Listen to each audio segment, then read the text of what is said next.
Lalu apa itu kebaikan? Segala sesuatu yang kita lakukan lillahi ta'ala, itulah amal kebaikan. Bapak sebagai pegawai PLN itu kalau beramal lillahi ta'ala, sepanjang bapak kerja ngurus kantor ini, bapak dapat pahala. Gimana caranya Ustadz? Bapak setiap keluar rumah wudu, tutup auratnya, menghadap kiblat, sebelum keluar baca doa, inna sholati wa nusuki wa mahyaya wa mamati lillahi rabbil alamin, bismillahi tawakkaltu ala Allahi la haula wa la quwwata illa billah. Nah, ibu bapak saudara-saudara sekalian, saya kasih contoh ya, supaya lebih gampang kita bicara zakat ya.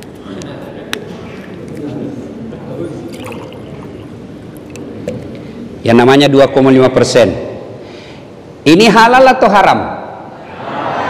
Hah? Bersih, suci, halal. Inilah gajinya bapak sebulan, yang bekerja dan wajib negara memberi gaji, halal. Ini.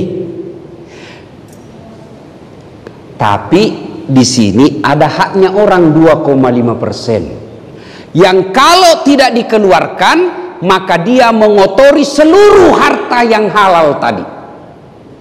2,5% mengotori yang 97,5% jadi kotor ketika tidak dikeluarin. Nah, ini halal. Tapi karena tidak bayar zakat yang 2,5%, bapak celupkan jari-jari di kloset. Tahu toilet ibu? Kan ada air-airnya di situ kan? Nggak usah yang ada kuning-kuningnya. Bersihkan dulu yang kuning itu. Kira-kira ibu mau ndak ambil satu tetes yang sudah ndak ada kuning, celupin. Ibu ambil satu tetes saja dari situ, masukin di sini. Ibu mau minum? Bapak mau minum? Mau? Begitulah logika berpikirnya orang yang enggan membayar zakat, yang hartanya tadi caranya dia peroleh secara halal.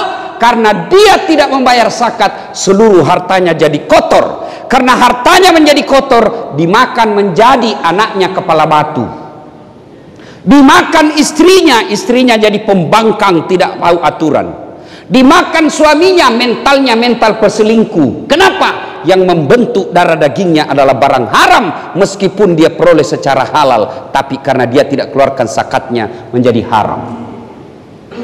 Contoh lagi, pisang itu ya macam-macam, bayangkan Pak. Pisang ini dibeli halal. Kalau saya beli ini 100% saya punya. Apakah setelah 100% saya punya semua saya makan? Hah? Apakah semua saya makan? Tidak. Apanya yang saya buang? Kulitnya. Buang. Inilah zakat. Kalau ada orang bekerja tidak mengeluarkan zakatnya, maka sama dia makan ini buah dia beli dengan kulit-kulitnya. Kalau kulit pisang masih lembut, kulit durian maka yang saya dengar informasi dari Pak JM, pegawai di sini baru 72% yang bayar zakat dan sedekahnya di Baitul Mal PLN. Yang lebihnya itu dia makan durian dengan kulit-kulitnya.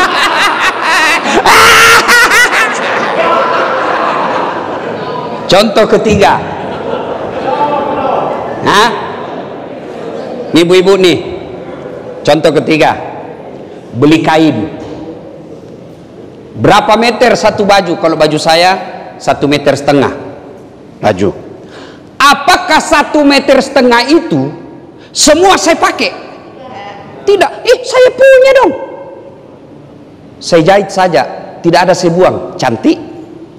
Enggak. Maka ada bagian-bagian saya gunting untuk bikin cantik saya punya baju. Yang dibuang bagian itulah adalah zakatnya, membersihkan dan mempercantik baju saya. Bayangkan jeleknya baju saya ketika saya beli 2 meter langsung jahit, tidak ada gunting-guntingnya. Begitulah perumpamaan orang yang tidak mau membayar zakat. Ini kan harta saya, saya setengah mati kerja, masa kau datang minta-minta? Ustaz, nanti ini yayasan salah gunakan, bukan tanggung jawabmu. Yang penting kau keluarkan.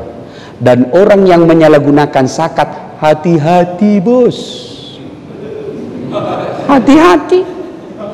Pelihara anak yatim, anak yatimnya tetap sengsara, ketua yayasannya yang kaya. Hati-hati. Maka zakat itu sangat diperhatikan. Bapak tahu ada ayat yang saya yakin Bapak semua hafal. Siapa yang hafal itu ayat? Semua hafal. Al-Ma'un, pendusta agama. Satu di antaranya yang enggan membayar zakat. Hati-hati. Maka ibu-ibu, istri yang baik, begitu terima honor suami, langsung keluarkan 2,5%. Bagaimana kalau harta kita rumah, Ustaz? Kalau harta rumah itu hanya ditinggali, rumah itu menjadi rumah tinggal dan tidak menghasilkan, tidak berproduksi, tidak menghasilkan, maka dia hanya sekali dibayarkan seumur rumah itu. Berapa dikeluarkan, Ustaz? 2,5%. Berapa harga rumahnya? Senilai dengan 85 gram emas. Jadi kalau ada emas 85 gram, harta yang kita miliki senilai 85 gram, ibu 1 gram berkarang berapa? Anggaplah 1 juta. Berarti kalau Bapak punya harta 85 juta dan sudah dia kuasai selama 1 tahun, maka wajib dikeluarkan 2,5%. Itu zakat harta. Tapi yang Bapak keluarkan setiap bulan namanya zakat profesi. Sudah? Jadi kalau ibu ibu yang baik, Pak, ini ada honormu 10 juta. Sudah, keluarkan 2,5%. Kalau 1 juta 2,5% berapa, Pak? Berapa? 25.000. 1 juta. 10 juta berapa? Berapa? 250.000. Mulai goyang itu, Pak. Ya? 100 juta? Berapa? Berapa? 2.500.000. Bapak mulai tambah cemas. Kalau tadi 25.000, setan belum mempan goda Bapak karena 25.000 Pak pembeli pulsa. Sebentar. Tapi kalau sudah 2.500.000, Bapak mikir, ini bisa jadi HP baru ini. Masuk setan. Maka keluarkan zakat. Motivasi kedua, soal pentingnya mengeluarkan zakat, sedekah. Itu tadi zakat, sedekah. Suatu kali Nabi didatangi fakir miskin. Assalamualaikum warahmatullahi wabarakatuh ya Rasulullah. Nabi katakan, Fatimah buka. Buka. Waalaikumsalam warahmatullahi wabarakatuh. Ini salamnya orang Islam. Jadi Bapak jangan ringkas-ringkas salam, kecuali SMS. Kalau SMS Bapak ringkas ya namanya SMS. Tahu SMS? Pesan singkat. Namanya ya jadi disingkat lah. Ada juga itu baru belajar agama 2 bulan, oh enggak boleh, haram. Selama Bapak tulis dengan niat bahwa itu salam, Assalamualaikum warahmatullahi wabarakatuh, namanya SMS yang tidak boleh kalau kau ucapkan. Tidak boleh ringkas-ringkas. Samlek. Apa samlek? Assalamualaikum. Enggak boleh itu. Ustadz, aswabar. Apa swabar? Assalamualaikum warahmatullahi wabarakatuh. Tidak boleh. Kalau SMS namanya pesan singkat. Jadi salamnya kita jangan singkat. Bapak tahu enggak ketika ke Madinah Nabi? Ibu-ibu tahu ketika ke Madinah. Begitu sampai di Madinah, diusir dari Mekah, beliau hijrah. Perintah pertama kata Nabi apa? Ubsus salam. Tebarkan salam. Baik salam secara lisan maupun salam dalam arti menjadi rahmatan lil alamin. Jadi kalau ibu salam sama suami, Assalamualaikum warahmatullahi wabarakatuh. Gimana kabar bang? Ya. Tapi kalau sama suaminya, Waalaikumsalam. Di mana kau? Di kantor. Bohong. Coba video call. Kayak kita saja tahanan. Ya ketawa, saya serius ini. Ada juga itu. Bapak juga kalau telepon di sini. Ayo, salam. Mana ibu? Rumah. Kayak menginterogasi. Sekalinya sama sekretarisnya Pak GM, bagus betul salamnya. Assalamualaikum. Waalaikumsalam. Jadi salamnya orang Islam, assalamualaikum warahmatullahi wabarakatuh. 3 itu doa di dalam, Pak. Assalamualaikum, semoga Anda selamat. Selamatnya bukan cuma siang, selamatnya bukan cuma malam, selamat selamanya. Kalau Bapak doakan orang selamat, jangan cuma malam. Apa artinya selamat malam? Berarti Bapak doakan saya sengsara pagi. Assalamualaikum, semoga Bapak selamat. Warahmatullahi, rahmat Allah menyertaimu, kasih sayang Allah menyertaimu. Wabarakatuh, berkah Allah menyertaimu. Apa itu berkah? Hartanya sedikit tapi selalu fisabilillah, itu namanya berkah. Cuma biasanya kita orang baik-baik salam, assalamualaikum warahmatullahi wabarakatuh. Kita cuma salam. Ulama salam baik-baik, lengkap, tidak dihargai. Burung beo, Assalamualaikum, Assalamualaikum, 15 juta harganya, Pak. Ini ulama khutbah 30 menit, bagus lagi ayatnya, 150.000. Pelan-pelan juga, bos. Nah, Nabi lalu berkata, Fatimah buka. Ya Rasulullah, saya sudah lapar sekali nih, kasihan. Sudah beberapa kali saya tidak ketemu roti dan makanan lainnya. Adakah bisa dimakan di rumah ya Rasul? Kata Rasulullah, maafkan saya pun dalam posisi lagi tidak ada makanan di rumah. Saya juga lagi tidak ada duit saya miliki. Fatimah, tolong berikan orang ini jubah saya. Tahu jubah, Ibu? Tahu jubah? Itu orang Arab kalau pakai baju dulu kan di dalam, baru di luarnya ada, ya kan? Itu namanya jubah. Kebalikannya baju, ya kan? Jubah, baju. Nah, ya, itu kebalikannya Superman. Kalau Superman, celana dalamnya di luar. Kalau Dasat Latif, celana dalamnya di dalam. Bayangkan kalau saya ceramah celana dalam saya di luar, Pak. Apa ndak orang bilang sudah gila itu ustaz, lama sudah kasihan sakit itu, ya kan? Nah, jubah. Lalu Nabi memberinya jubah. Hanya ini yang saya bisa berikan kepadamu.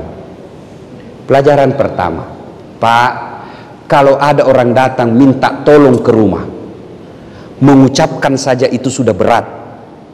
Jangan sampai kasihan dia pulang sudah malu, tidak bawa lagi pertolongan. Kalau dia minta 1 juta dan Bapak pikir tidak mungkin dia bisa utang ini, karena ada juga itu Pak hobi utang, dan hobi tidak mau bayar, karena dia bilang banyak aja uangnya itu. Entah ada utangmu bos, bayar. Masa miliarder begitu, utang saya 2 juta saya harus bayar? Bayar karena kewajiban. Masa Pak GM utang 500 ditagih? Bayar, utang. Ada orang hobi begitu. Maka ketika orang datang ke rumah dan kita yakin dia tidak bisa bantu, tidak bisa bayar itu kalau dikasih utang 10 juta, paling tidak jangan permalukan dia. Hargai, ya sudah, saya seperti itu. Datang saya lihat, tak mungkin dia bisa bayar ini, tidak masuk di akal. Maka, Dek, saya tidak bisa kebantu, tapi ini saya kasih. Kalau misalnya utang Ustadz 2 juta, saya lihat-lihat, waduh agak berat juga saya kasih. Sudah, supaya dia tidak malu pulang, saya kasih kau 250.000, tidak usah utang, ini hadiah dari saya. Supaya dia pulang tidak kecewa. Ibu-ibu juga begitu. Kalau ada orang datang mengutang, ibu tidak punya duit, kasihlah kue, kasihkah baju, kasihkah kudung, yang penting ada kita kasih. Ibu-ibu kan rajin sedekah sama tetangganya. Nak, ada itu kue di kulkas, bawakan tante di sebelah daripada basi. Nanti mau basi baru diingat Pak Ustadz. Nah, Nabi begitu, tidak bisa memberi makanan dan duit, maka Nabi memberinya ini. Nah, Yang menerima jubah itu lalu dia ke pasar. Dia ke pasar dan teriak-teriak, "Ayuhan nas, wahai manusia, nih saya punya jubahnya Nabi, saya jual. Siapa yang mau memilikinya, saya jual." Kira-kira kalau pada saat sekarang, Pak, ini ada rambutnya Nabi, ini ada bajunya Nabi, saya lelang, miliaran pun, triliunan pun barangkali ada yang mau beli. Pada zaman itu sahabat pun mendengar, salah satu adalah penduduk Madinah yang gangguan matanya, gangguan penglihatannya. Lalu dia bilang ke budaknya, bukan pembantu, "Ibu, beda pembantu dengan budak. Kalau pembantu itu, Bu, digaji tiap bulan, dan kalau tuan rumahnya cerewet, dia punya hak berhenti. Berhenti, saya cerewet sekali soal istrinya itu. Nggak ada tenang lihat kita kalau duduk-duduk, maunya kita kerja terus. Punya hak berhenti. Budak hak milik, sama handphone, mau dibanting, mau dijual, mau diapa, hak milik. Budak itu hak milik." Lalu orang yang gangguan matanya ini berkata kepada budaknya, "Kalau kau berhasil belikan saya itu, saya bebaskan kau, saya merdekakan kamu."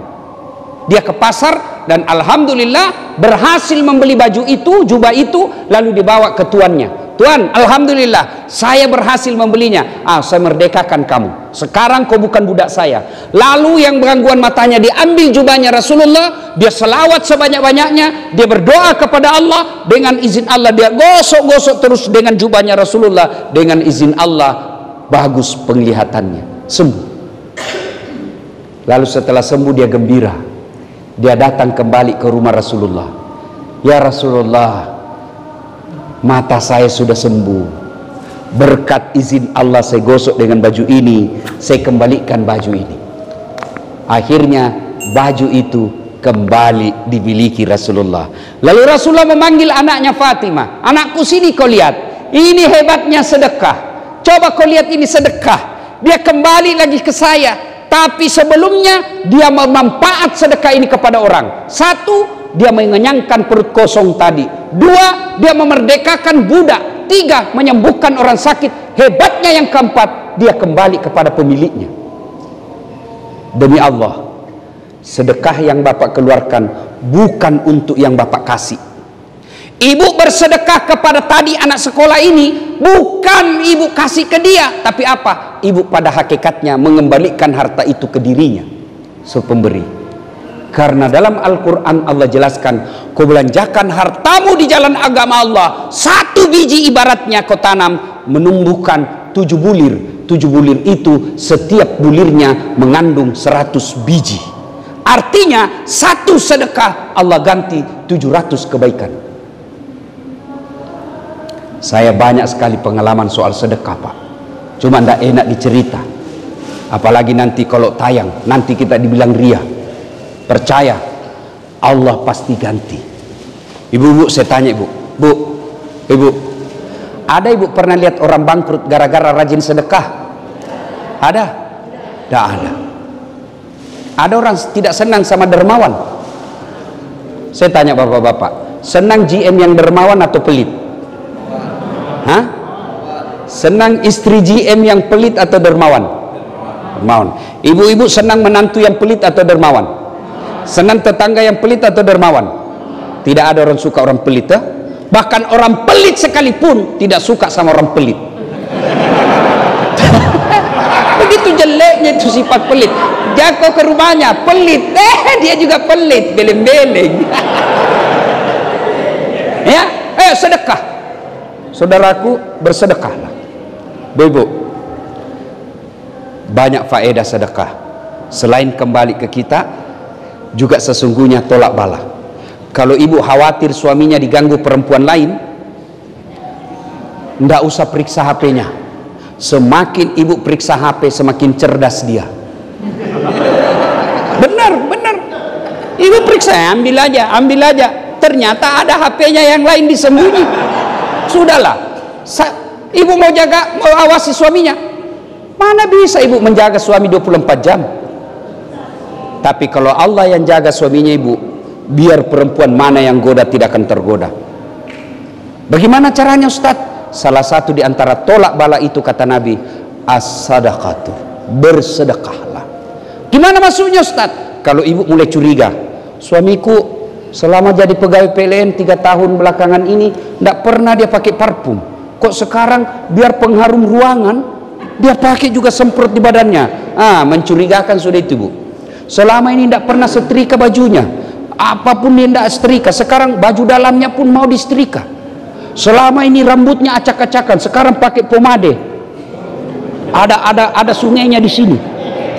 Mencurigakan itu. Apalagi kalau terima WhatsApp dalam kamar mandi. Sudah, ibu kalau sudah mencurigakan begitu, tidak usah curhat sama tetangga, pasti bocor. Tidak usah curhat di medsos. Tak kusangka kau begitu, pret. Daripada curhat di medsos, ibu curhat kepada Allah. Ibu datang kepada Allah dalam salat hajat. Ya Allah, saat yang membolak-balikkan rasa cinta dalam hati suamiku, tidak mungkin aku bisa menjaga cintanya. Balikkan perasaan cintanya kepadaku. Buat dia sengsara hidupnya kalau dia tidak lihat saya 1 hari. Begitu lagi ngetik, sengsara hatinya. Halo sayang. Ya Allah, ini ada duitku 1 juta. Saya tolak bala, saya bawa ke anak yatim piatu. Tolak bala, mudah-mudahan 1 juta itu suamiku terhindar dari wanita jahat. Bismillah. Coba ibu amalkan. Yang jadi masalah kalau suaminya juga bangun sholat tengah malam. Dia juga berdoa kepada Allah. Ya Allah, capek sudah saya lihat istri saya. Marah-marah aja kerjanya ya Allah. Ada duit, tidak ada duit, marah aja kerjanya. Cepat pulang dicurigai, pulang cepat dicurigai. Terlambat pulang lebih-lebih dilempar saya ya Allah. Karena doa itu Pak, boleh bahasa apa saja. Bahasa Palembang boleh, bahasa Sunda boleh, bahasa Jawa boleh, bahasa Bugis boleh, bahkan bahasa isyarat pun boleh.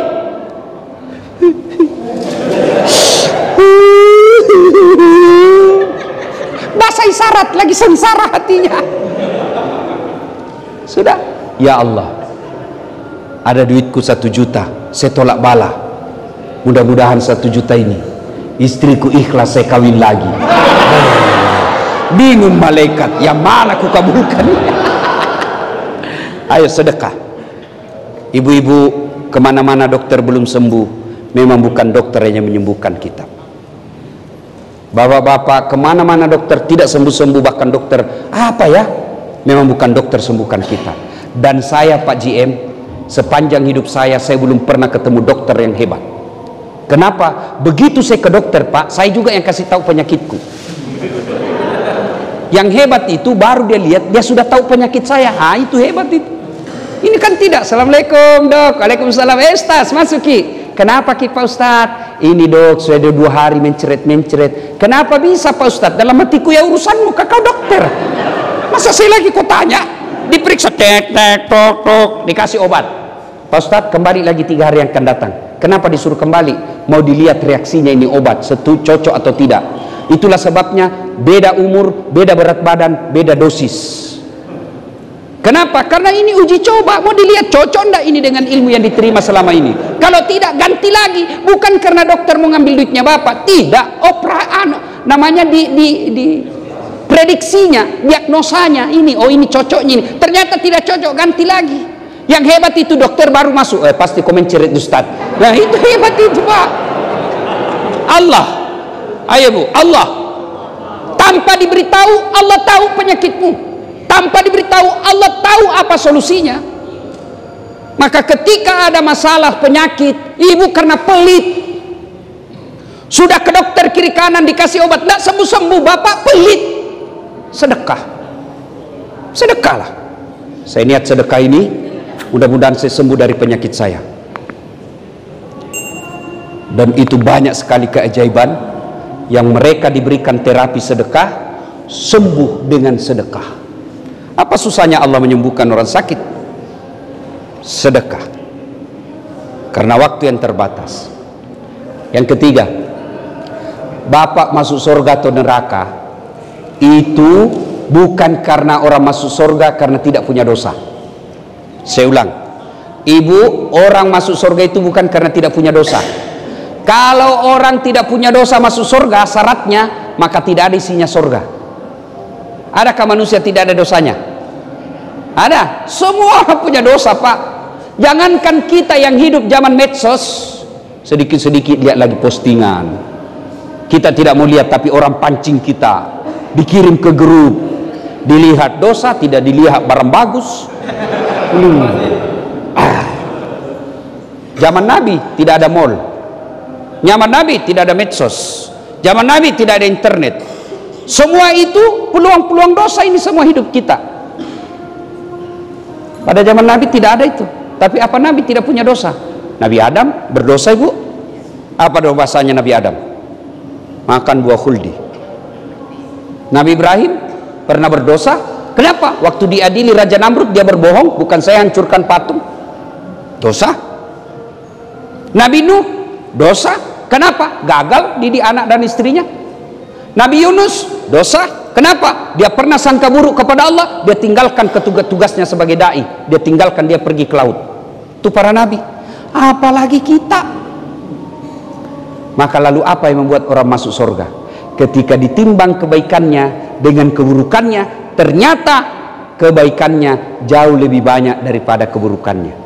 Apa kaitannya dengan kita? Bapak, kalau amal bapak hanya sholat, berapa kali bapak sholat sehari? Kalau kebaikannya bapak hanya puasa, berapa kali bapak puasa selama setahun?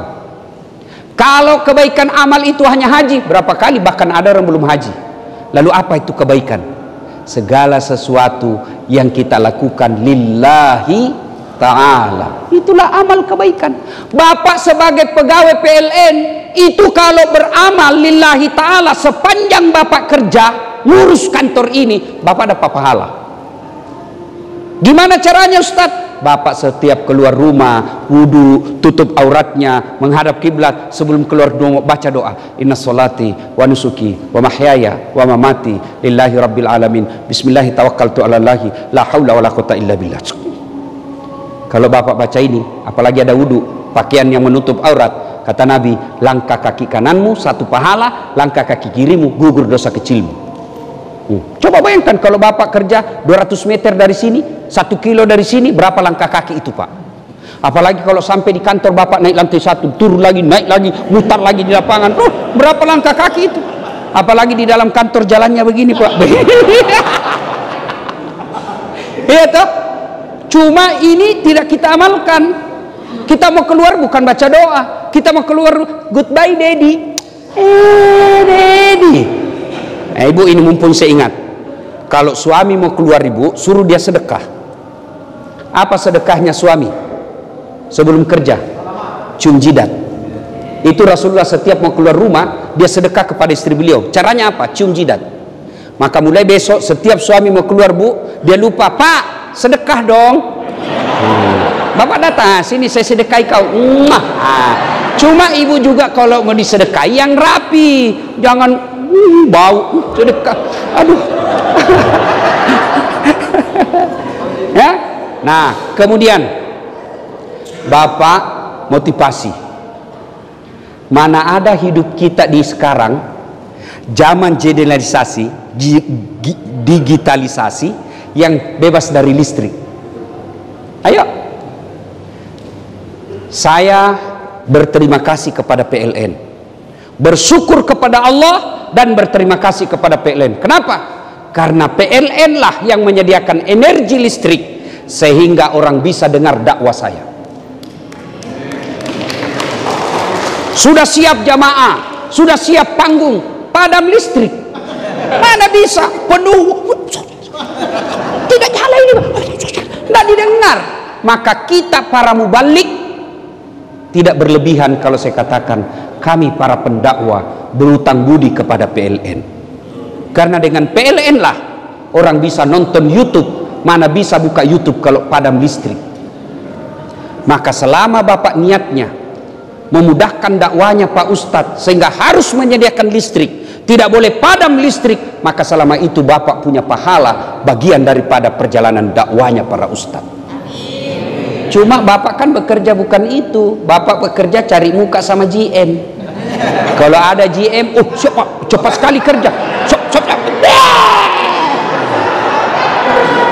Begitu tidak ada GM, sebentar. Maka begitu di akhirat nanti, ya Allah, mana pahalaku pegawai PLN 30 tahun? Allah berfirman, kau dulu bekerja kan cari muka, kau sudah dapat mukanya PLN-mu. Sudah. Maka kalau orang yang bekerja lillahi ta'ala, gaji tiap bulan dia dapat, pangkat jabatan dia terpenuhi, juga dia dapat pahala di akhirat kelak sebagai pelayan daripada untuk kebaikan umat. Maka ibu bapak saudara-saudara sekalian, luruskan niat dalam bekerja. Kalau orang bekerja lillahi ta'ala, ada pimpinannya atau tidak ada pimpinannya, dia bukan cari muka sama manusia, tapi dia lillahi ta'ala.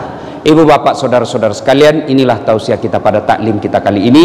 Mudah-mudahan ada manfaat.